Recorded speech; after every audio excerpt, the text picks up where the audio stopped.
একজন মানুষ যখন মৃত্যুর একদম শেষ মুহূর্তে পৌঁছে যায় তখন তার মস্তিষ্কে ঠিক কী ঘটে? সে কি অন্ধকারে ডুবে যায়, নাকি নতুন এক বাস্তবতার দরজা খুলে যায় তার সামনে? বিজ্ঞানীরা বহু বছর ধরে এই প্রশ্নের উত্তর খুঁজছেন, আর সম্প্রতি এক গবেষণায় এমন এক অবিশ্বাস্য তথ্য পাওয়া গেছে যা শুনে হয়তো তোমার শরীর কেঁপে উঠবে।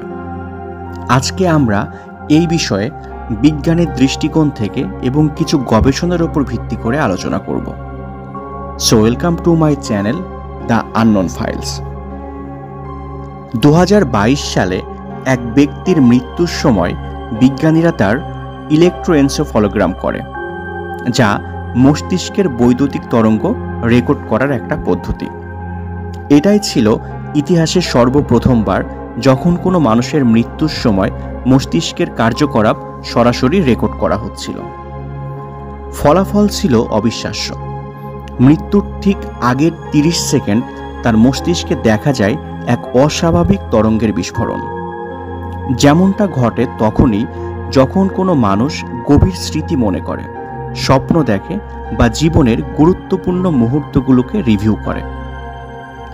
অর্থাৎ মৃত্যুর আগ মুহূর্তে আমাদের পুরো জীবন চোখের সামনে ভেসে ওঠে।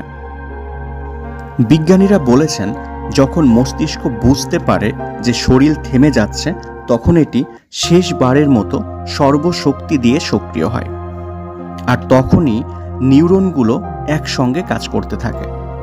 আর সেই মুহূর্তে আমাদের পুরনো স্মৃতিগুলো, আবেগ, ভালোবাসা সব কিছু একসাথে ভেসে ওঠে। এটাই হচ্ছে লাইফ রিভিউ ইফেক্ট, যেখানে মৃত্যুর আগে পুরো জীবনটাকে এক মুহূর্তে মনে পড়ে যায়।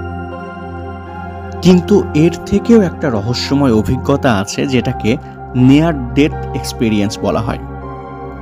যারা সাধারণত ক্লিনিক্যালি মৃত হয়েও ফিরে এসেছেন, অর্থাৎ ডাক্তার মৃত ঘোষণা করার পরও সৌভাগ্যবশত যারা মারা যাননি, সেই সমস্ত মানুষেরা কিছু অভিজ্ঞতার কথা বর্ণনা করেন, যেটাকে নিয়ার ডেথ এক্সপেরিয়েন্স বলা হয়, যেখানে দেখা যায় একটা আলো এবং অদ্ভুত শান্তি, কখনো বা শরীর থেকে নিজেকে সম্পূর্ণ আলাদা মনে হয়।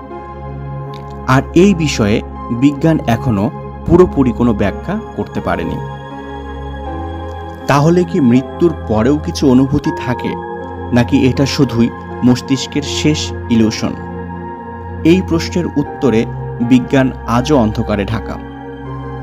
কিন্তু একটা ব্যাপার নিশ্চিত, মৃত্যু আসলে হয়তো শেষ নয়, বরং এক নতুন উপলব্ধির দরজা।